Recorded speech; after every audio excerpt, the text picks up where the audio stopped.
Radhika madam நடிச்ச தாய் கலை படமும் சரத்குமார் சார் நடிச்ச ஆழி படமும் வருது. பல்வேறு கிளாஷஸ்க்கு நடுவில் இந்த கிளாஷஸ் நீங்க எப்படி பாக்குறீங்க? ராதிகாவோட வெற்றியை வந்து பார்த்தீங்கன்னா பொறாமை பட போறாரு சரத்குமார். இல்லை சரத்குமார் படம் வெற்றி கேட்டால் ராதிகா பொறாம போட போகிறாங்களா? அப்படிலாம் கிடையவே கிடையாது. இதுக்கு இடையில வந்து சில விஷயங்கள் எடுத்து வர்றாங்க வெங்கட்ராமன். என்னன்னா அவர் வீடு வந்து 500 கோடியில் வந்து வீடு இருந்துச்சு, அந்த வீடை விட்டுட்டு வாடகை வீட்டுக்கு போயிட்டாங்கன்னா இதெல்லாம் வந்து ஒரு குடும்பங்களை நடக்கிறது தான் சார்.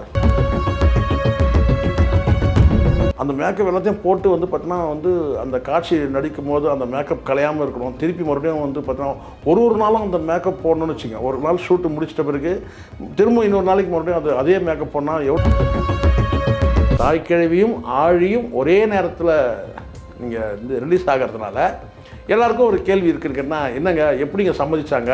ஏன்னா ஒரு படம் வந்தால் ஒரு போகாது. இதெல்லாம் வந்து தியேட்டர் உரிமையாளர்கள் வந்து தயாரிப்பாளர்கள் இவங்க முடிவு பண்ணுறதை தவிர சரத்குமாரும் ராதிகாவும் முடிவு பண்ணுற விஷயம் கிடையாது. என்னதான் அவங்க எங்கள் அப்பாவோட மனைவியாக இருந்தாலும் அவங்க எனக்கு அம்மா கிடையாது, அவங்க ஆண்டி தான் கூப்பிடுவேன். ஆனால் இந்த டைமில் இந்த ஒரு ஸ்டேட்மெண்ட் வந்து அந்த பிரச்சனை நடக்குதோ அப்படின்றது இது நீங்கள் இப்போ கோர்த்துக்கிறீங்க. நீங்கள் இது எப்போவோ சொன்னது, இது இப்போ சொன்னது கிடையாது. இந்த பிரச்சனை வரும்போது பார்த்தீங்கன்னா அதை கொண்டு வந்து உள்ள தூக்கி வந்து போடுறாங்க. அது கிடையாது. இதுக்கு முன்னாடி அவங்க சொன்னது என்ன கேட்டால் இந்த ஸ்டேட்மெண்ட் சரத்குமார் சார் ஒரு ஸ்டேட்மெண்ட் விட்டுருக்காரு. என்னன்னா ராதிகா அவர்களுக்கு இன்னும் தேசிய விருது கிடைக்கல அப்படின்னு சொல்லிட்டு நான் ஃபீல் பண்றேன். உண்மை சார். இந்த படத்துல சார் முதல்ல நான் தான் பேசினேன். அதை யாரும் இங்கே வந்து சரத்குமார் பேசுனது கூட ஒருவேளை நான் பேசுனது கேட்டுருக்கலாம், கேட்டு அது கூட பேசினாலும் எனக்கு தெரியாது. ஆனால் அவர் பேசினாலும் கேட்டால் அது நியாயமான கேள்வி அவர் கேட்கறது. நானே சொல்கிறேன், ராதிகாவுக்கு அங்கீகாரம் அவர் ராதிகாவோட நடிப்புக்கு அங்கீகாரம் கிடைக்கல சார்.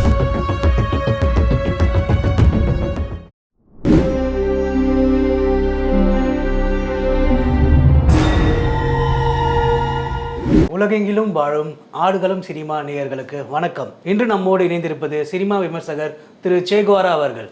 வணக்கம் சார். வணக்கம் சார். வணக்கம். காலிவுட்டை பொறுத்த வரைக்கும் பல்வேறு கிளாஷஸை பார்த்துருக்கோம். ரஜினி கமல் கிளாஷஸ்ஸு, விஜய் அஜித் கிளாஷஸ்ஸு, சிம்பு தனுஷ், அது மாதிரி பல கிளாஷஸ் பார்த்துருக்கோம். ஸோ இப்போ ஒரு கிளாஷ் ட்ரெண்டிங்கில் போயிட்டுருக்கு, ஒரு வித்தியாசமான கிளாஷ். ஒரே குடும்பத்தை சேர்ந்த கணவன் மற்றும் மனைவிக்கிடையே கிளாஷ் ஒன்று வருது. தாய் கல்வி படம், நம்ம ராதிகா மேடம் நடிச்ச தாய் கல்வி படமும் சரத்குமார் சார் நடிச்ச ஆழி படமும் வருது. ஸோ இந்த கிளாஷஸ், பல்வேறு கிளாஷஸ்க்கு நடுவில் இந்த கிளாஷஸ் நீங்கள் எப்படி பார்க்குறீங்க? ஏற்கனவே வந்து சில பேர் அப்படி இப்படி பேசிகிட்டு இருக்கிறாங்க. நமக்கு அந்த பேச்சை உடன்பாடு இல்லை. கணவன் மனைவிக்குள்ளே வந்து ஊழல் வந்தால் கூட நல்லது தான். அது ஊழலுக்கு பிறகு ஒரு கூடல் இருக்கும். எல்லா கணவன் மனைவிக்கும் சொல்கிறேன் நான், சரிங்களா? அதுக்கு வயசெல்லாம் ஒரு தடையே கிடையாது. இப்போ ராதிகாவுக்கும் சரத்குமார் அவர்களுக்கும் வந்து ஏன் இப்படி சொல்லலாம், சரத்குமார் அவர்களுக்கும் ராதிகா அவர்களுக்கும் பல பேர் பேசிகிட்டு இருக்காருன்னு கேட்டால் அவங்களுக்குள்ளே வந்து மோதல் இருக்குது. அது மோதல் கிடையாது. கணவன் மனைவி வந்தால் அது ஊழல். அது ஓகே. ஸோ ஊழலுக்கு பிறகு ஒரு கூடல் இருக்குன்னு வச்சுங்களேன். நாம் வந்து அதை வந்து பிரதானமாக எடுத்து பேசுகிறதில்ல. ஆனால் என்ன சொல்கிறாங்கன்னு கேட்டிங்கன்னா, என்கிட்ட கூட ஒருத்தர் பேசணும் சொன்னார், சார் ஒரே டேட்டில் படம் ரிலீஸ் ஆகும் சார். என்ன படம் அப்படின்னா தாய்க்கிழவி சார். ஆமாம், தாய்க்கிழவின்னா ஆழின்னு ஒரு படம் வரும் சார். அந்த 2 படமும் வந்து பார்த்தீங்கன்னா ஒரே டேட்டில் ரிலீஸ் ஆகுதுங்க. அதனால் என்னங்க அதனால் கேட்டேன். இல்லை சார், ஏற்கனவே அங்கக்குள்ளே ஏதோ கொஞ்சம் பிரச்சனை இருக்குதா சொல்கிறாங்க. ஏங்க இதுக்கு அதுக்கு சம்மந்தமே கிடையாது. ஒரு வீட்டில் கணவன் மனைவி ஒரு குடும்பத்தோடு இருக்கும்போது பார்த்தீங்கன்னா எல்லா குடும்பம் கருத்து வேற்றுமை வந்தால் தான் அது குடும்பம். இல்லை அதெல்லாம் கிடையாது. எப்போவுமே வந்து 3 நேரம் மகிழ்ச்சியாக இருக்கிறாங்க, வாழ்நாள் முழுவதும் மகிழ்ச்சியாக, அப்படிலாம் கிடையாது. சின்ன சின்ன உரசல்கள் வரும், வந்துட்டு அது சரியாயிடும். அது காலப்போக்கில் சரியாயிடும். இப்போ இனிமேல் வந்து 2 பேருக்கும் இன்னொரு வாழ்க்கை இருக்கான்னா கிடையாது. சரத்குமாருக்கும் கிடையாது. எப்படி இருந்தாலும் வந்து பார்த்திங்கன்னா இந்த வாழ்க்கையோடு அவங்களுக்கு முடிஞ்சிச்சு. இன்னொரு வாழ்க்கைலாம் வந்து இதுக்கு மேலே வந்து தாய்க்கழி ரோல்லே நடிக்கிறாங்க.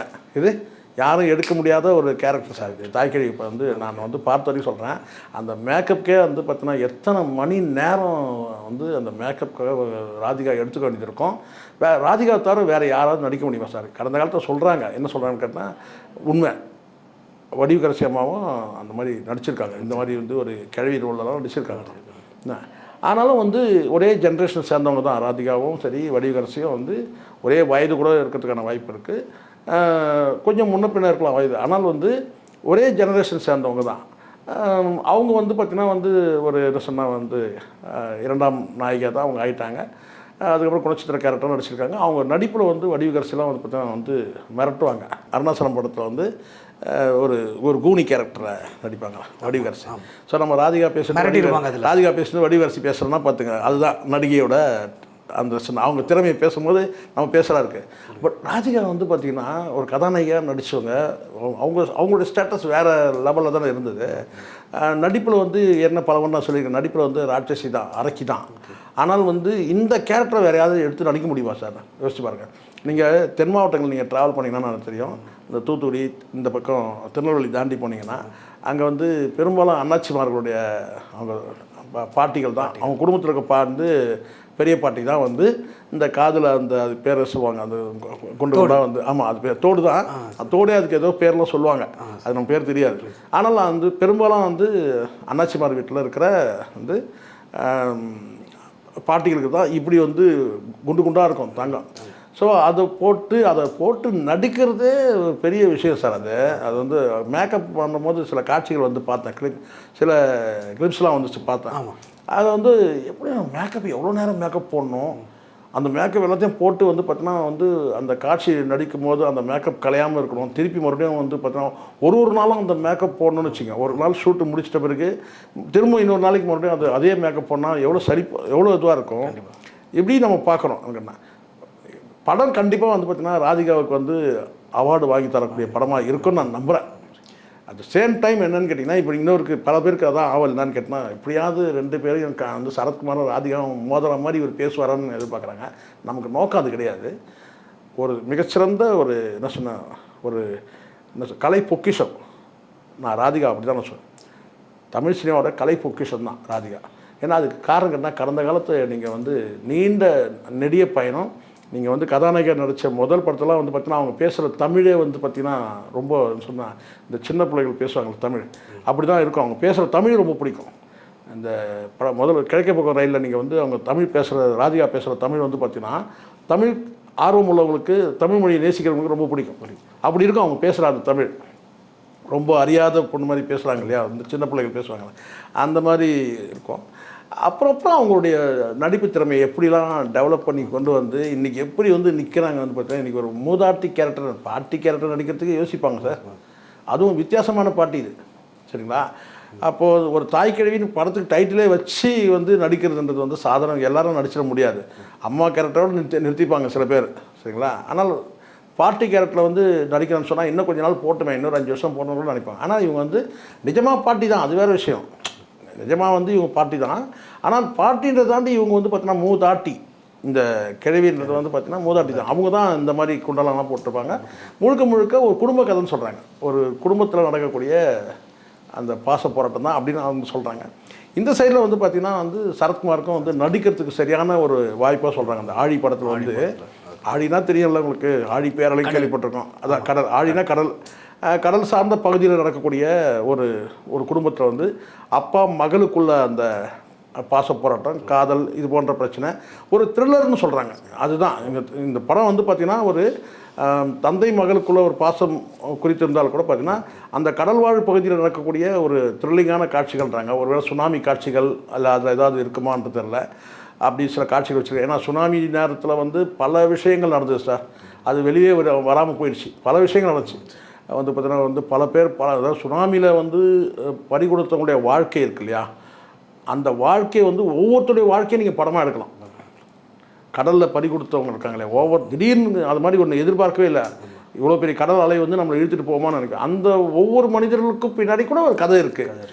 இப்போ அந்த ஆழின்னு வைக்கும் போது பார்த்தீங்கன்னா அந்த கடல் வந்து சூழ்ந்து நடக்கக்கூடிய கடல் பகுதியில் வந்து வாழக்கூடிய மக்கள்கிட்ட இருந்து ஒரு த்ரில்லர் ஸ்டோரினா அது எப்படி இருக்கும்ன்றது தெரியல. ஆனால் சரத்குமார் வந்து பார்த்திங்கன்னா இந்த படத்தில் வந்து மிகப்பெரிய வந்து கேட்டால் ஏற்கனவே பண்ண அச்சீவ்மெண்ட் நிறைய இருக்குது தான். இருந்தாலும் சமீபத்தில் வந்து பார்த்திங்கன்னா பெரிய பேசக்கூடிய அளவுக்கு படம் இல்லை இல்லையா.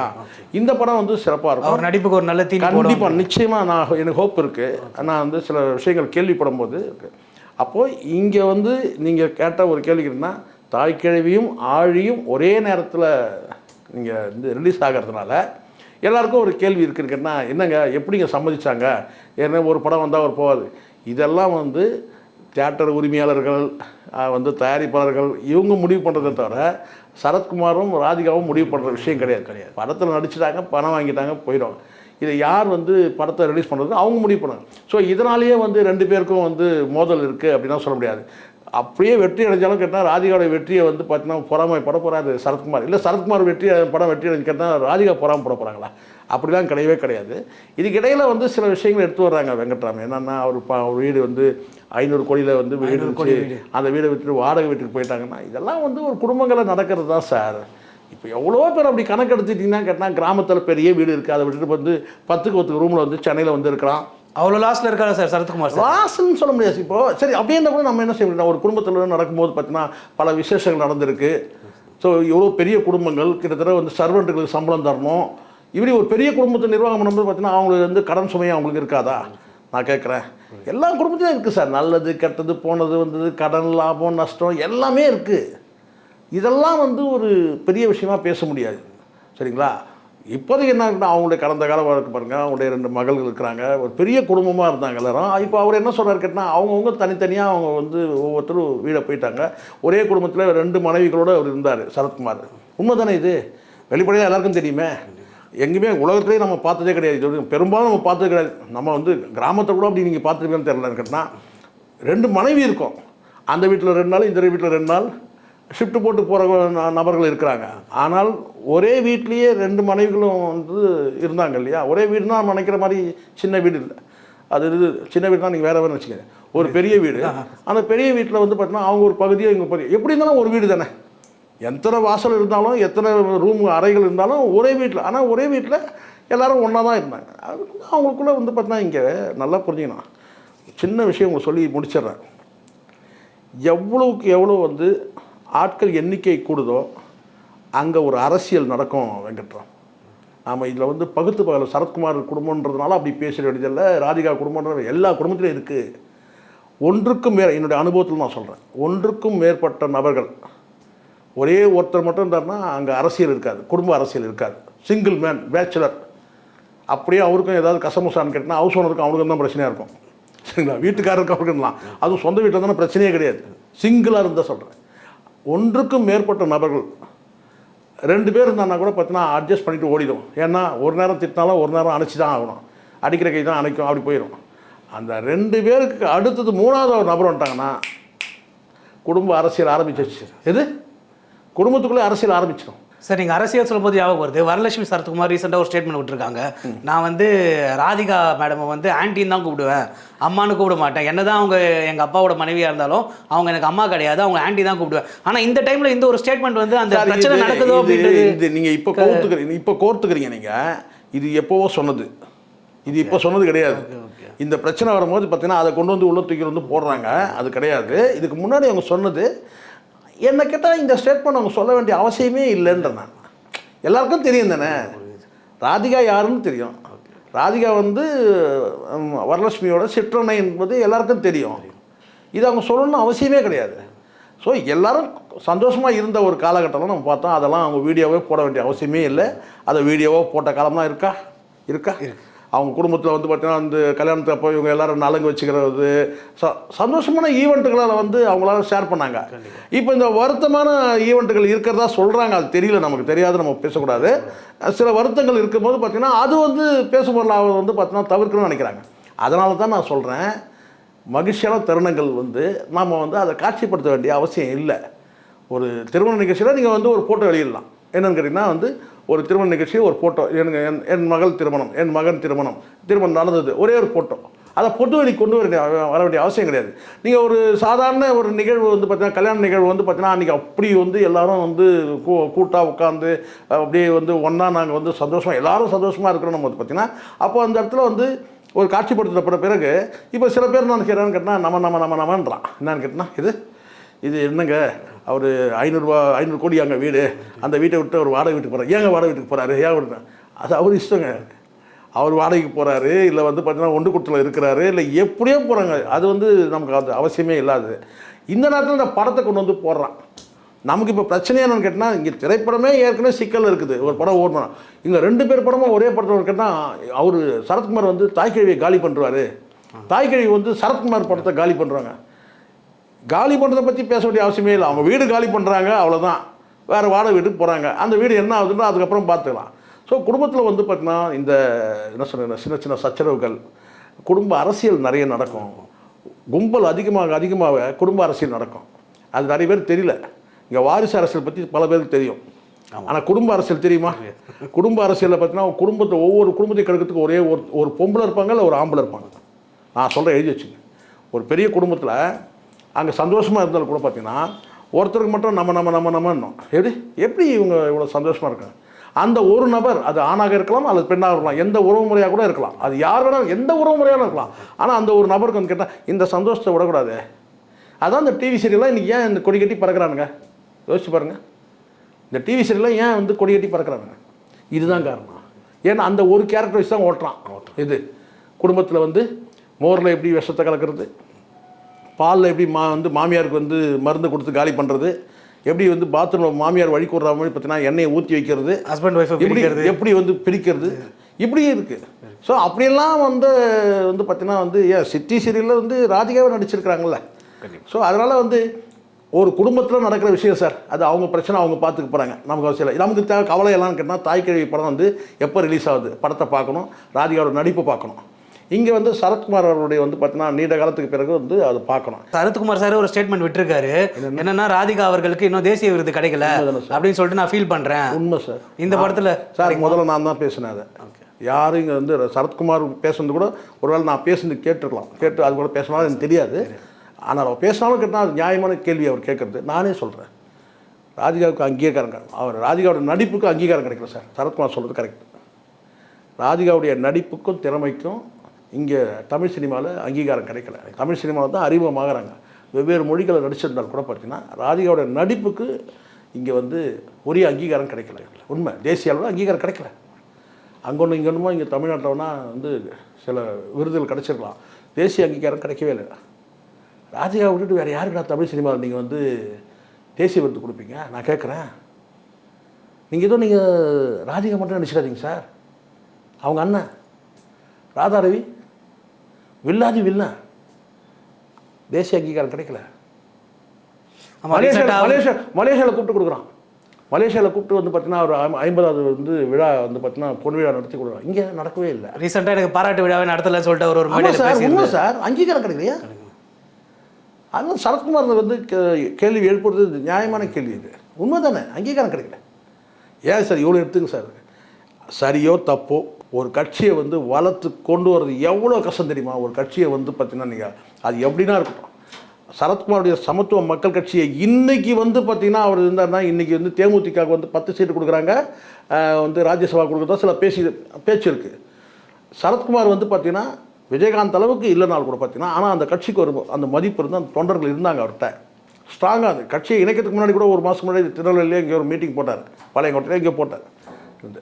இன்றைக்கி டேட்டுக்கு கொண்டு போயிட்டு வந்து கேட்டால் ஒரு கட்சி கூட்டணிக்கு போனால் கூட அவருக்கு வந்து ஒரு செல்வாக்கு இருந்திருக்கும், அதுக்கான பலன் கிடச்சிருக்கும்.